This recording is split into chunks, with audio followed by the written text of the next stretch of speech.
고린도전서 3장 1절에서부터 9절까지입니다. 형제들아, 내가 신령한 자들을 대함과 같이 너희에게 말할 수 없어서 육신에 속한 자 곧 그리스도 안에서 어린아이들을 대함과 같이 하노라. 내가 너희를 젖으로 먹이고 밥으로 아니하였노니 이는 너희가 감당하지 못하였음이거니와 지금도 못하리라. 너희는 아직도 육신에 속한 자로다. 너희 가운데 시기와 분쟁이 있으니 어찌 육신에 속하여 사람을 따라 행함이 아니리요. 어떤 이는 말하되 나는 바울에게라 하고 다른 이는 나는 아볼로에게라 하니 너희가 육의 사람이 아니리요. 그런즉 아볼로는 무엇이며 바울은 무엇이냐? 그들은 주께서 각각 주신 대로 너희로 하여금 믿게 한 사역자들이니라. 나는 심었고 아볼로는 물을 주었으되 오직 하나님께서 자라나게 하셨나니 그런즉 심는 이나 물 주는 이는 아무것도 아니로되 오직 자라게 하시는 이는 하나님뿐이니라. 심는 이와 물 주는 이가 한 가지이나 각각 자기가 일한 대로 자기의 상을 받으리라. 우리는 하나님의 동역자들이요 너희는 하나님의 밭이요 하나님의 집이니라. 제목은 신령한 자와 육신에 속한 자입니다. 신령한 자와 육신에 속한 자.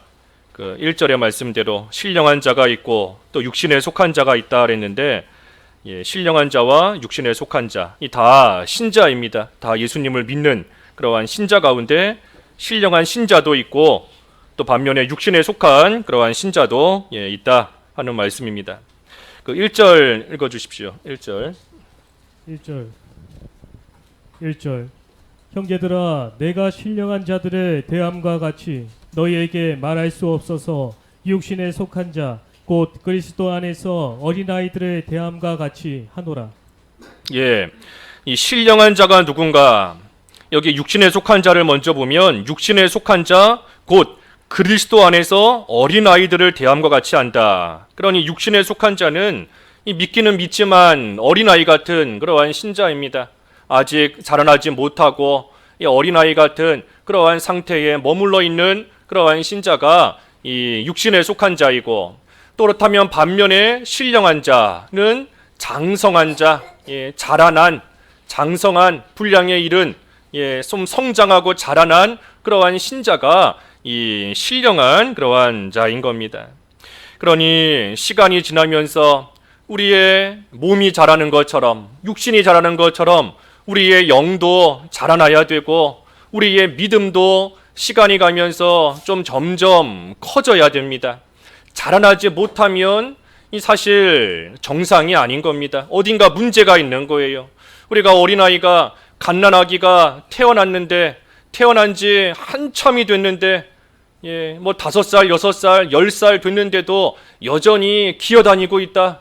두 발로 걷지 못하고 기어다니고 있다라고 하면 어딘가 문제가 있는 겁니다. 또 20살이나 되었는데 30살이나 되었는데도 여전히 어린아이처럼 밥을 먹지 않고 젖을 먹고 있다라고 하면 그것 또한 어딘가 이상이 있는 겁니다. 그런 사람이 있다면 부모가 가만 놔두겠어요? 당장이라도 어디 병원에 데려가고 어떻게 하든 고치려고 정상적인 그러한 사람으로 만들려고 애를 많이 쓸 겁니다. 하물며 우리의 영적인 상태가 그와 같다면, 우리가 믿은 지 오래되고 이미 마땅히 선생이 될 만큼 자라났어야 됨에도 불구하고 여전히 어린아이 같은 그러한 신앙 상태에 머물러 있는데, 그런데도 우리가 심각함을 느끼지 못하고 그것을 고치려고 하지 않고 그대로 어린아이 상태로 머물러 있는다라고 한다면 이 역시 정상적인 모습이 아닌 겁니다. 우리가 마땅히 믿은 지 오래되었다라고 한다면 우리의 신앙의 연수, 내가 하나님의 은혜 가운데 예수 믿은 지가 몇 년이 되었는가? 하나님의 은혜 가운데 내가 믿음을 갖게 된 것이 얼마나 되었는가? 우리의 그 신앙의 연수를 한번 잘 생각해 볼 때에 참으로 그 연수만큼 자라났는가, 신령한 자가 좀 되었는가 하는 것을 우리가 스스로 한번 잘 생각해 봐야 됩니다. 그래서 그러지 못하고 여전히 어린아이 같다. 어린아이는 자기 마음에 들지 않으면 투정 부리고, 어린아이는 조금만 힘들어도 징징거리면서 울고, 이 어린아이는 자기 욕심대로 되지 않으면 짜증내고 하는 것이, 또 참지 못하고 하는 것이 어린아이의 모습인 겁니다. 우리에게 그런 모습이 여전히 있다라고 한다면 우리가 오늘 말씀을 통해서 이제는 좀 신령한 자로, 이제는 좀 장성한 자로 자라나기를 힘써야 됩니다. 우리가 자라나야 되는데 왜 자라나지를 못하는가?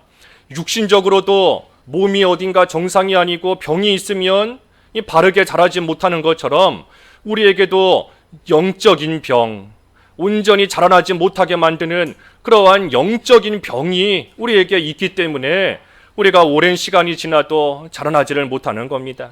그러니 어린아이 같은 그러한 상태에 머물러 있다라고 한다면 우리의 그 병을 고침을 받아야 돼요. 우리의 영적인 병, 영적으로 병든 그 상태에서 우리가 고침을 받아야, 그래야 온전한 자로 점점 자라날 수 있는 겁니다. 우리의 병을 고치기 위해서 우리 예수님께서 이 세상에 오신 겁니다. 그 마태복음 8장 읽어봐 주시지요. 마태복음 8장 17절. 마태복음 8장 17절. 이는 선지자 이사야를 통하여 하신 말씀에 우리의 연약한 것을 친히 담당하시고 병을 짊어지셨도다 함을 이루려 하심이더라.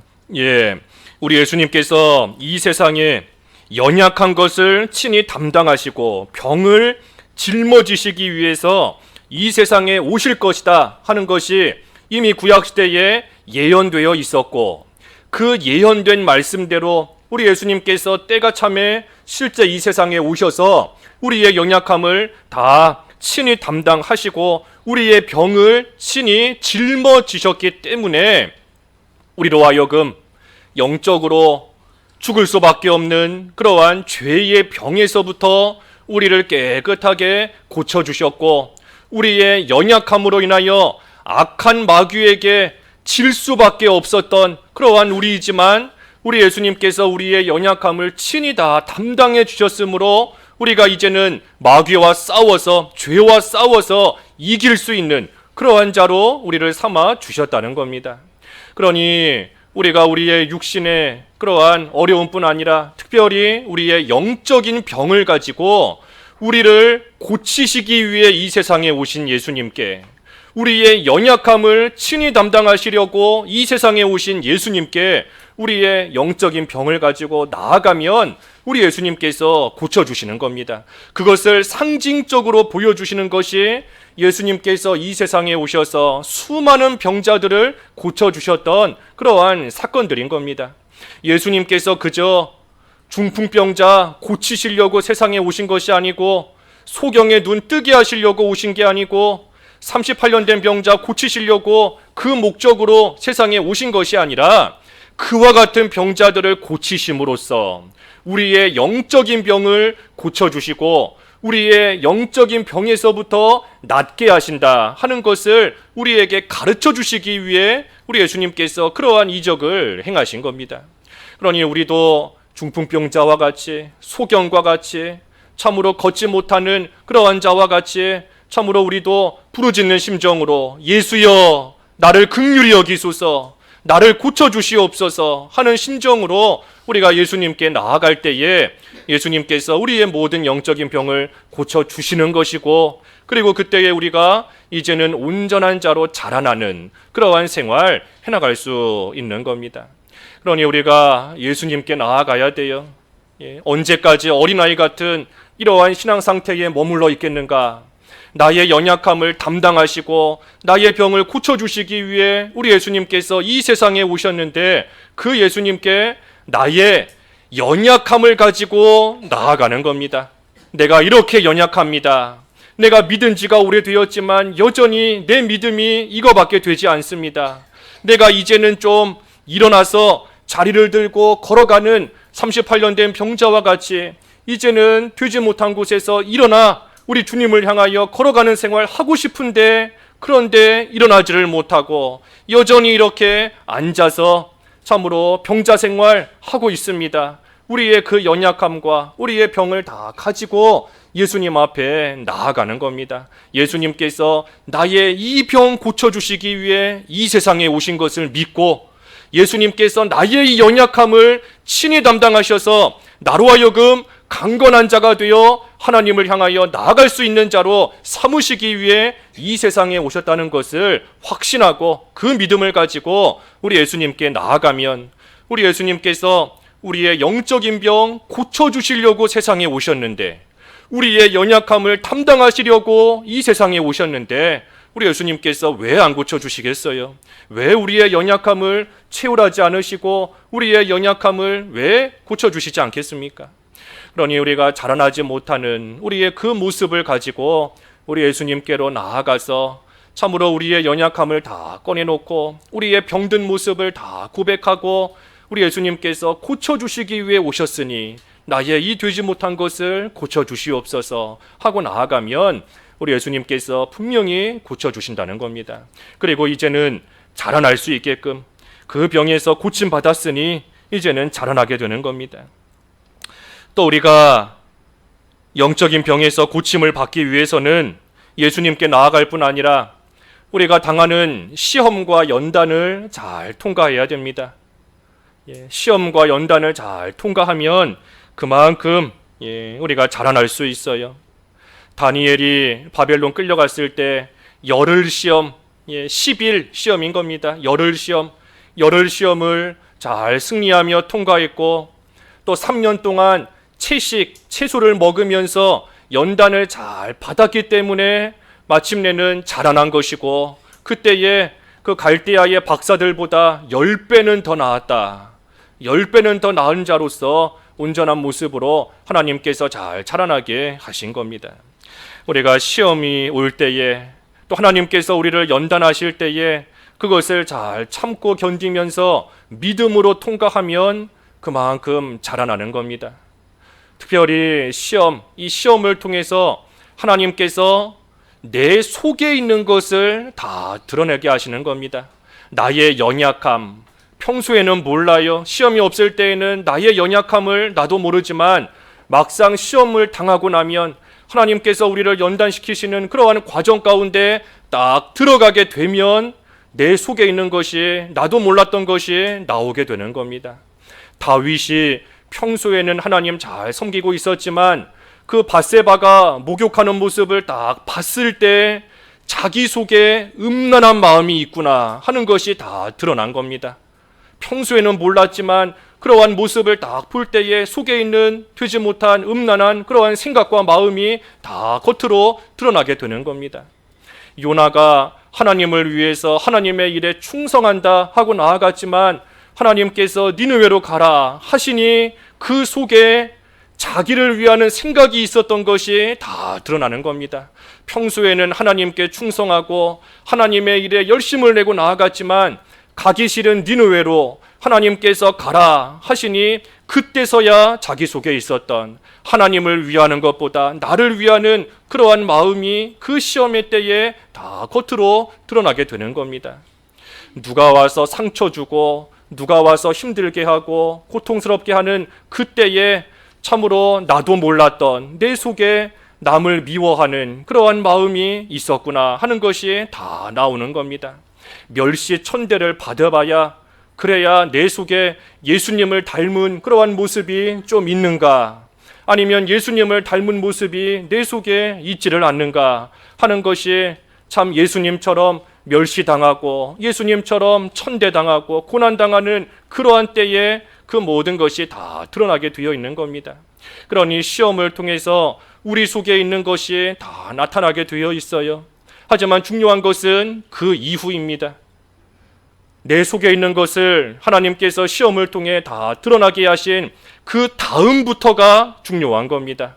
되지 못한 것이 드러난 그때에 그저 나는 이렇다 하면서 낙심하며 주저앉을 것인지 아니면 되지 못한 것이 드러나게 하신 그때에 예수님께 나아가서 고침을 받을 것인지 우리 예수님께 나아가서 나의 이 되지 못한 것, 나도 몰랐던 건데 시험을 당해보니 하나님께서 나를 연단시키시는 이러한 가운데 들어가 보니 내 속에 이러한 것이 있음을 내가 이제서야 깨달았습니다.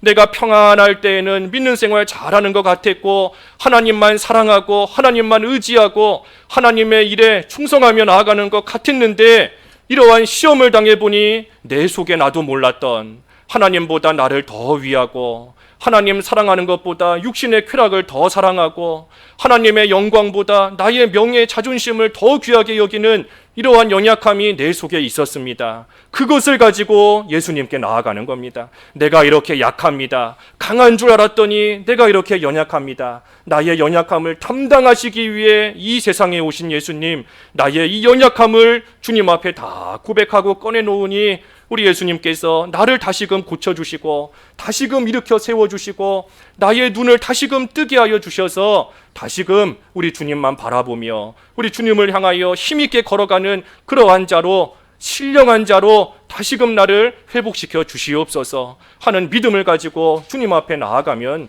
우리 주님께서 반드시 고쳐주신다는 거예요. 그러니 시험의 때에 우리의 되지 못한 것이 다 나타나고 드러나는 겁니다. 다 드러나요. 우리 그 여러 번 그런 우리 같이 들었잖아요. 여러 번. 그 설거지통. 설거지통. 설거지를 오랫동안 하지 않고 그저 물 속에, 통 속에 가만히 내버려 두면 이 음식물 남은 찌꺼기가 그 물 밑에 다 가라앉는 겁니다. 다 가라앉아요. 그러니 나중에 가서 보면 깨끗한 물처럼 보이는 겁니다. 찌꺼기가 다 물 속에 가라앉았기 때문에 깨끗한 물처럼 보여요. 하지만 누가 와서 한번 발로 그 통을 툭 차거나 누가 와서 그 설거지통 한번 흔들어 보면 그제서야 그 바닥에 가라앉아 있었던 그 더러운 음식물 찌꺼기가 다 위로 올라오는 겁니다. 평소에는 모르지만 누가 발로 한 대 차면 속에 있는 게 다 올라오는 거예요. 그러니 시험이 없을 때에는 깨끗한 물처럼 보이지만, 하지만 하나님께서 우리를 한번 흔들어 놓으시면 우리 속에 있는 가라앉아 있었던 되지 못한 것이 다 올라오는 겁니다. 그러니 그때에 우리가 예수님께 나아가는 겁니다. 예수님께 나아가서 고침을 받고 바로 서면 이제는 온전한 자로 그만큼 자라나는 것이고, 그래서 시험과 연단을 잘 통과하면 이전보다, 시험 당하기 이전보다 더 나은 자로 변화되는 겁니다. 더 나은 자가 되는 거예요. 2절 읽어주십시오. 2절. 2절. 내가 너희를 젖으로 먹이고 밥으로 아니하였노니 이는 너희가 감당하지 못하였음이거니와 지금도 못하리라. 고린도 교인들이 믿음이 아직 어리기 때문에 젖으로 먹였다. 젖으로 먹였다. 밥을 먹이지 못하고 아직 어리기 때문에 젖을 먹였다. 이 젖을 먹였다. 이 젖은 이 초보적인 그러한 진리를 가리킵니다. 초보적인 신앙의 진리, 초보적인 성경 진리. 아직 신앙이 어리기 때문에 깊은 진리를 가르쳐 주어도 이해할 수 없고 깨달을 수 없는 거예요. 그러니 젖과 같은 그러한 초보적인 진리를 전해줄 수밖에 없다는 겁니다. 예수님 믿으면 구원받는다. 예수님 믿으면 지옥 가지 않고 천국 갖는다. 하나님 말씀 잘 순종하며 섬기면 하나님께서 복 주신다. 하는 그 정도 신앙에만 멈춰 있는 겁니다. 거기에만 머물러 있는 거예요. 거기에서 좀 자라나서 밥과 같은 단단한 음식을 좀 먹어야 되는데 그러지를 못하고 신앙 상태가 어린아이 같은 육신에 속한 자로서 여전히 어리기 때문에 이 다른 진리를 전해주어도 이해하지 못하는 겁니다. 그러니 연단을 왜 받아야 되는가, 고난이 왜 나에게 찾아오는가 하는 것을 어린아이 같은 신자는 이해하지 못하는 겁니다. 예수님 믿으면 잘 되고 예수님 믿으면 천국 가고 하나님 잘 섬기면 하나님께서 복 주시고 모든 것이 만사 형통으로 잘 풀리고 하기를 바라는데 어린아이, 육신적인 어린아이도 힘든 거 견디지 못하는 겁니다. 어린아이는 그저 자기의 즐거움과 좋은 것만 쫓아가는 것처럼 영적인 상태도 똑같은 겁니다. 영적인 어린아이이기 때문에 몰라요. 하나님께서 고난을 왜 당하게 하시는지, 하나님께서 시험을 왜 주시는지, 우리 아까 기도하신 것처럼 현재의 고난이 장차 나타날 큰 영광, 좋게 비교할 수 없는 그러한 영광을 하나님께서 이루어 주신다는 것을 어린아이 같은 신자는 모르는 겁니다. 그러니 하나님께서 조금 시험거리를 주시고 하나님께서 연단시키시면 믿음에서 이탈하는 것이고 참으로 굳건히 서지를 못하는 겁니다. 그러니 영이 자라나지 못하면 단단한 음식을 먹지 못하고 계속해서 이 젖을 먹게 되는 겁니다.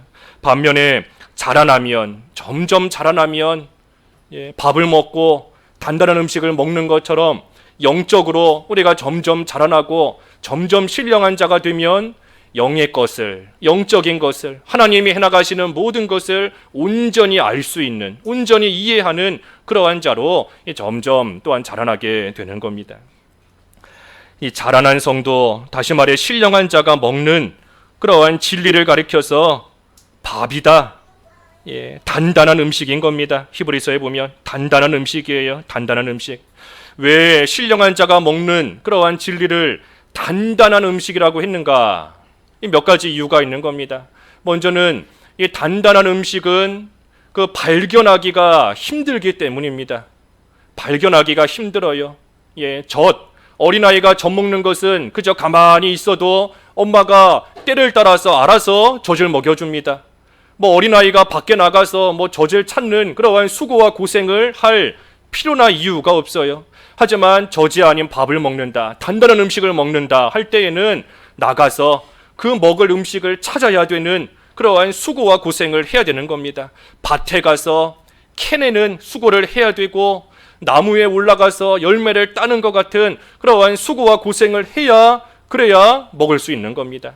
그래서 발견하기가 힘들기 때문에 단단한 음식이다 한 것이고, 또 한편으로는 들어도 깨닫기가 힘들기 때문에 아무리 귀로 들어도 깨닫기가 힘들기 때문에 또한 단단한 음식이다 라고 한 겁니다. 젖은 그저 꿀꺽꿀꺽 삼키면 넘어가지만 단단한 음식은 열심히 씹어야 됩니다.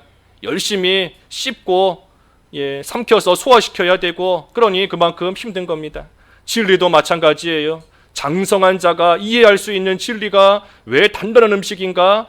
들어도 깨닫기가 힘들기 때문에, 그만큼 깨달으려고 힘을 써야 되기 때문에 단단한 음식이다 라고 한 겁니다. 그리고 또 왜 단단한 음식이라고 했는가? 이 알아도 행하기가 힘들기 때문인 겁니다. 다 안다, 이미 들어서 알고 있다 할지라도 그것을 실제 생활에서 행하기가 또한 어렵기 때문에 단단한 음식이에요. 우리 지난주에 요한계시록 말씀 본 것처럼 입에는 달지만 배에서는 쓰다, 그대로 살려고 하면 배에서는 쓴 것 같은 그러한 고통이 있고 힘들기 때문에 이러한 진리를 가리켜 단단한 음식이다 라고 한 겁니다. 하지만 이러한 단단한 음식을 먹어야 됩니다. 단단한 음식을 먹어야 우리에게 힘이 생기는 겁니다. 어린아이는 젖만 먹어도 좀 힘이 나지만 장성한 자, 어른은 어린아이처럼 젖만 먹으면 힘이 날 수가 없어요. 단단한 음식을 먹어야 힘이 생기는 것이고, 힘이 있어야 마귀와 싸우고 죄와 싸우고 말 그대로 선한 싸움을 싸워서 이길 수 있는 겁니다. 아무리 선한 싸움을 싸워 이기고 싶다 할지라도 힘이 없으면 이길 수가 없어요. 마귀가 유혹하는데 힘이 없기 때문에, 연약하기 때문에 자꾸만 그 유혹에 넘어가고 자꾸만 죄 짓는 가운데 빠지는 겁니다. 힘이 없기 때문인 겁니다. 그러니 단단한 음식을 먹으면 힘이 생기고, 힘이 나면 선한 싸움 싸워서 이길 수 있고, 선한 싸움 싸워서 이기면 하나님 나라가 이루어지는 겁니다. 하나님 나라가. 그래서 단단한 음식을 먹으면 힘이 생겨요. 또 단단한 음식을 먹으면 지각을 사용할 수 있습니다. 지각을 사용할 수 있습니다. 히브리서 5장 14절 읽어주십시오. 히브리서 5장 14절. 히브리서 5장 14절. 단단한 음식은 장성한 자의 것이니 그들은 지각을 사용함으로 연단을 받아 선악을 분별하는 자들이니라. 히브리서 5장 14절에 단단한 음식은 장성한 자의 것이다. 그들은 지각을 사용함으로 연단을 받아 선악을 분별하는 자들이니라 그랬습니다. 그러니 무엇이 올바르고 그른지, 뭐가 선하고 뭐가 악한 건지, 그러한 것을 단단한 음식을 먹는 장성한 자는 분별할 수 있다 하는 겁니다. 분별할 수 있다. 어린아이들은 분별을 잘 못하는 겁니다. 어리기 때문에 누가 와서 달콤한 그러한 말을 해주고 유혹하면 어린아이들은 옳고 그름을 분별하지 못하기 때문에 따라가는 겁니다. 하지만 장성한 자는, 단단한 음식을 먹는 장성한 자는 뭐가 옳은지 뭐가 잘못된 건지 선과 악을 잘 분별하며 따라갈 수 있다는 겁니다. 마귀가 우리를 유혹할 때 하나님의 말씀을 가지고 우리를 미혹하는 겁니다. 예수님께서 광야에서 40일간 금식하며 기도하셨을 때에도 마귀가 하나님 말씀을 가지고 와서 예수님을 유혹하지 않습니까? 오늘날도 마찬가지예요. 마귀가 말씀을 가지고 우리를 유혹하고 또 성령의 역사인 것처럼 보이게 해서 또 우리를 미혹하고 광명한 천사로 나타날 때가 있는 겁니다. 성령의 역사인 것처럼 또 우리를 유혹할 때가 있다. 그러니 우리가 그것을 잘 분별해야 옳은 길, 생명의 길 걸어갈 수 있는 것인데, 참으로 그러한 자가 누구인가? 단단한 음식을 먹는 장성한 자가 지각을 사용할 수 있다는 겁니다. 또 단단한 음식을 먹을 때에 참으로 우리는 점점 자라나게 되어 있습니다. 이게 가장 중요한 겁니다. 점점 자라나는 거예요. 어린아이가 젖 먹지만 커서 밥을 먹어서 자라나는 것처럼 우리도 단단한 음식을 먹을 때 비로소 자라나게 되는 겁니다. 어디까지 자라나는가? 머리가 되시는 그리스도에게까지, 예수님에게까지 자라나는 겁니다. 그래서 자라난다 하는 말 바꿔 말하면 예수님을 닮아간다는 거예요. 예수님을 닮아간다. 어린아이가 자라면서 그 부모를 닮아가는 것처럼 우리도 단단한 음식을 먹음으로써 점점 자라나 예수님을 닮아가는 그러한 가운데까지 이르게 되는 겁니다. 그래서 우리가 신령한 자로서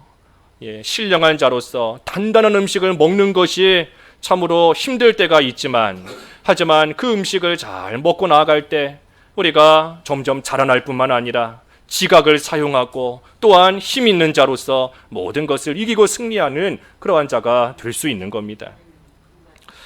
여기 3절부터 9절까지는 이 고린도 교인들이 왜 육신에 속한 자인가 하는 것을 쭉 말하고 있습니다. 그 3절에 보면 너희는 아직도 육신에 속한 자로다. 너희 가운데 시기와 분쟁이 있으니 어찌 육신에 속하여 사람을 따라 행함이 아니리요. 그러니 고린도 교인들이 젖을 먹는 어린아이 같은 그러한 자인 이유는 육신 중심으로 살았기 때문인 것이고, 육신에 속했다 그랬으니 육신 중심으로 살고 있는 겁니다. 그리고 그 증거가 뭔가? 너희 가운데 시기와 분쟁이 있다. 시기와 분쟁이 있는 것이 아직도 어린아이 같은 육신에 속한 자라는 그러한 증거라는 겁니다. 어린아이처럼 자기가 원하는 게 있는데 그 원하는 게 이루어지지 않으니 이 어린아이처럼 그것 때문에 시기하며 또 분쟁하며 화내며 다투며 나아간다는 겁니다. 어린아이의 모습인 거예요. 내가 원하는 게 있는데, 그렇기 때문에 육신 중심인 겁니다. 육신에 속한 자라는 의미예요. 그러니 우리가 예수 믿는다 하면서도 이 나를 못 버리면 이 결국에는 육신에 속한 신자가 될 수밖에 없는 겁니다. 분명히 예수님을 믿으니 그러니 신자인 것은 맞아요. 예수님을 믿고 구원받는 그러한 신자인 것은 맞지만, 하지만 여전히 나를 버리지를 못하고 있으니 그러니 계속해서 육신을 따라가는 육신에 속한 그러한 신자가 될 수밖에 없는 겁니다. 자기 중심이기 때문에 어려움이 오면 믿음에서 이탈하는 것이고, 자기 중심이기 때문에 육신적으로 편안함을 쫓아가는 것이고, 자기 중심이기 때문에 하나님의 영광과 일보다 내가 잘 되는 거, 내 일만 생각하며 나아가는 겁니다. 베드로도 그랬어요. 베드로. 그 마태복음 한 군데 더 읽어봐 주시죠. 마태복음 16장 23절. 마태복음 16장 23절 읽어 주십시오. 마태복음 16장 23절. 예수께서 돌이키시며 베드로에게 이르시되 사탄아, 내 뒤로 물러가라. 너는 나를 넘어지게 하는 자로다. 내가 하나님의 일을 생각하지 아니하고 도리어 사람의 일을 생각하는도다 하시고. 예, 하나님의 일을 생각하지 않고 사람의 일을 생각하는도다. 예, 베드로에게 사탄아 하시면서 지금 책망하시는 겁니다. 베드로가 예수님의 제자예요. 예수님을 믿는 자이고, 그런데도 예수님께서 이 베드로를 가리켜 지금 사탄이다 하실 정도로 말씀하시는 이유가 하나님의 일을 생각하지 않고 사람의 일만 생각하고 있다. 그러니 이것이 오늘 본문의 말씀대로 보자면 육신에 속한 신자인 겁니다. 자기 중심이기 때문에 사람의 일만 생각하며 나아가는 거예요. 오늘 3절의 말씀처럼 어찌 육신에 속하여 사람을 따라 행함이 아니리요. 그러니 그러한 베드로에게 예수님께서 바로 이어서 하시는 말씀이 그 16장 24절에 보면 비단 베드로뿐만이 아니지만 제자들에게 하시는 말씀이 누구든지 나를 따라오려면, 예수님 따라오려면 자기를 부인하고 자기 십자가를 지지 않으면 나를 쫓아올 수 없다 하고 말씀하신 겁니다. 자기를 부인하지 않으면 예수님을 온전히 따라갈 수 없다는 거예요. 그러니 육에 속한 신자가 참으로 예수님을 믿기는 믿지만 예수님을 온전히 따라가지 못하는데 그 이유가 뭔가? 나가 있기 때문인 겁니다. 자기중심, 나를 위하는 마음. 그러니 우리가 나를 벗어야 돼요. 그것이 육신에 속한 신자가 신령한 신자가 되는 길인 겁니다. 그래서 4절도 마찬가지로 어떤 이는 말하되 나는 바울에게라 하고 다른 이는 나는 아볼로에게라 하니 너희가 육의 사람이 아니리요. 고린도 교인 가운데 누구는 나는 바울에게 속했다, 또 누구는 나는 아볼로에게 속했다 하고 있으니 그것이 육의 사람이라는 증거라는 겁니다. 바울에게서 배웠다 하는 것이 물론 자랑이 될 수는 있습니다. 하지만 자랑이 될 수는 있지만 그것이 바울에게 속한 사람이다 하는 그러한 의미는 아닌 겁니다. 너가 누구에게서 배웠는지 알아라. 그 디모데후서 3장에 그랬는데 누구에게서 배웠는지 알아라. 누구를 통해 진리를 배웠고 어떤 신앙 노선을 따라 지금까지 왔는지를 알라는 것이지, 누구를 통해 배웠다라고 해서 그 누구에게, 특정한 사람에게 속한 신자다 하는 그러한 의미는 아닌 겁니다. 그러니 이 아볼로도 마찬가지고 바울도 마찬가지고 그 5절에 있는 말씀처럼 그런즉 아볼로는 무엇이며 바울은 무엇이냐? 그들은 주께서 각각 주신 대로 너희로 하여금 믿게 한 사역자들이니라. 그러니 아볼로와 바울 아무리 훌륭하다 할지라도 하나님의 심부름을 한 사람들에 불과한 것이고 신자를 하나님께로 인도하는 그러한 도구로서 쓰임받은 그러한 자들에 불과한 겁니다. 그러니 결국에는 하나님만 남아야 돼요. 하나님만. 사람을 통해서, 바울이든 아볼로든 사람을 통해서 배웠지만 그 사람을 통해서 하나님이 남아야 되는 것이고 그 사람을 통해서 예수 그리스도가 남아서 결국에는 예수 그리스도만 존귀하게 되는, 하나님만 높임을 받는 그러한 자가, 그러한 생활이 돼야 되는 겁니다. 그러지 않고 사람을 쫓아간다 하는 것은 신자라는 이 이름은 가지고 있지만 예수님을 따라가는 것이 아니라 육신을 따라가는 겁니다. 그렇기 때문에 육에 속한 신자라는 거예요. 6절과 7절에 나는 심었고 아볼로는 물을 주었으되 오직 하나님께서 자라나게 하셨나니 그런즉 심는 이나 물 주는 이는 아무것도 아니로되 오직 자라게 하시는 이는 하나님뿐이니라 그랬습니다. 그러니 바울이 복음의 씨를 심고 아볼로는 그 복음이 잘 자라도록 또 가르치고 기르는, 물 주는 그러한 역할을 잘 했지만, 하지만 그들은 아무것도 아니다. 아무것도 아니고 자라게 하시는 분은 오직 하나님이시다 그랬습니다. 그러니 아무리 씨를 잘 심고 아무리 물을 잘 주었다라고 해도 하나님께서 정작 자라나게 하시지 않으면 심고 물 주는 것이 다 헛일일 수밖에 없는 겁니다. 그러니 자라게 하시는 하나님이 중요한 겁니다. 하나님께서 누구를 통해서든 씨를 심게 하실 수도 있고 바울만 씨를 심을 수 있는 게 아닌 겁니다. 아볼로도 씨 심을 수 있어요. 개봐도 씨 심을 수 있는 겁니다. 하나님께서 누구를 통해서든 씨를 심으실 수도 있고 누구를 통해서든 하나님께서는 물을 주고 자라게 하실 수 있는 겁니다. 그러니 씨를 심는 자나 물 주는 자는 아무것도 아니다. 아무것도 아니고 오직 자라게 하시는 이는 하나님뿐이니라 그랬습니다. 그러니 하나님께서 자라나게 하셔야 돼요. 그러니 바꿔 말하면 우리가 따라갈 분도 하나님뿐인 겁니다. 하나님께서 우리를 자라나게 하시고 하나님께서 우리를 돌봐주셔야 되는 것이니 사람을 따라가는 육에 속한 자가 아니라 하나님을 따라가는 예수 그리스도를 존귀하게 여기는 그러한 신령한 자가 마땅히 되어야 된다는 거예요. 그래서 8절에 심는 이와 물 주는 이는 한 가지이나 각각 자기가 일한 대로 자기의 상을 받으리라. 그러니 바울이나 아볼로나 고린도 교회를 처음 세운 자나 또 이후에 맡아서 잘 길러나간 그러한 자나 다 하나님께 심부름 한 일에 있어서는 똑같다. 하지만 각각 자기가 일한 대로 자기의 상을 받으리라. 그러니 각자가 일한 대로 하나님께 상을 받는다는 겁니다. 하나님께서 맡기신 일, 바울도 하나님께서 맡기신 일을 잘 감당하고 아볼로도 하나님께서 그때 맡기신 그 일을 잘 감당하고 그 후에는 그 일한 대로 하나님께 상 받는 겁니다. 그러니 사람은 따라갈 것이 아니에요. 하나님의 일에 그저 한 시대 또 한때 이용당하고 하나님의 일에 사용당하고 그리고 그 일한 대로 하나님께서 주시는 상을 받고 그러는 것이니 우리가 따라갈 것은 사람이 아니라 하나님 따라가는 것이다 하는 겁니다. 하나님 따라가는 것이다.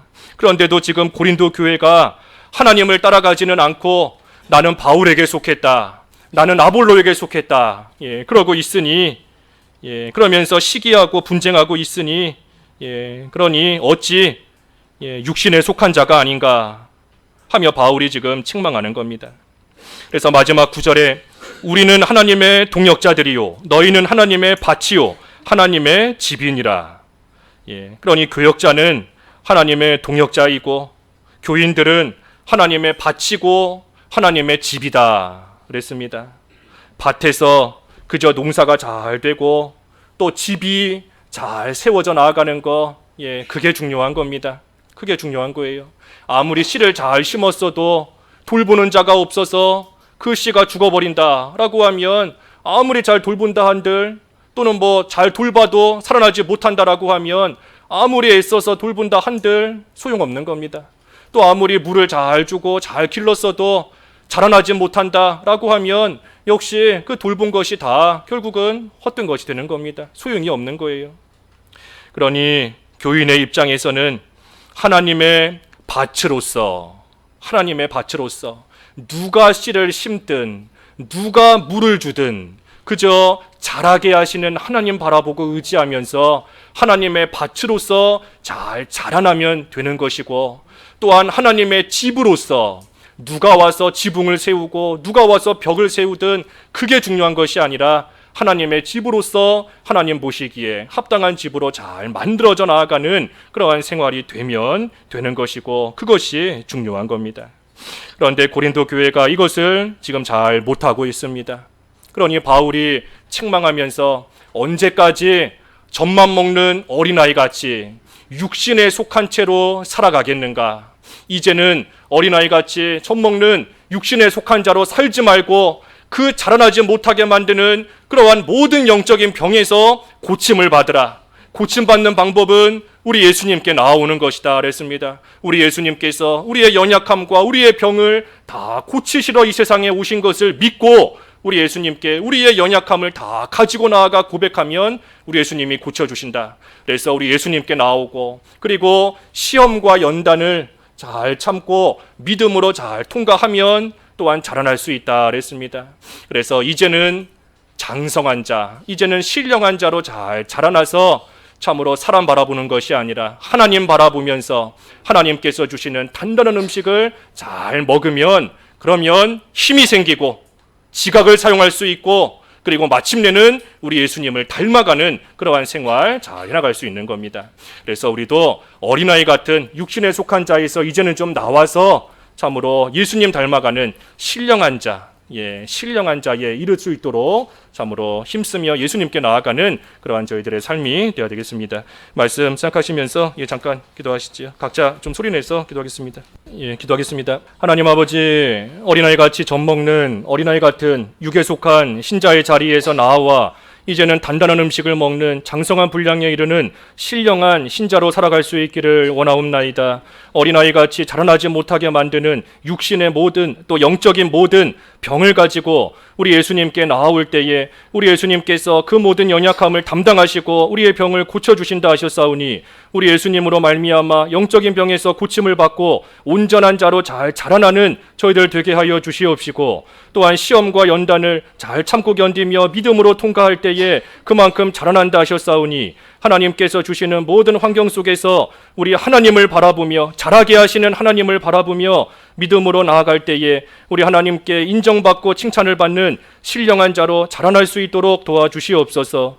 예수님의 이름으로 기도하옵나이다. 아멘.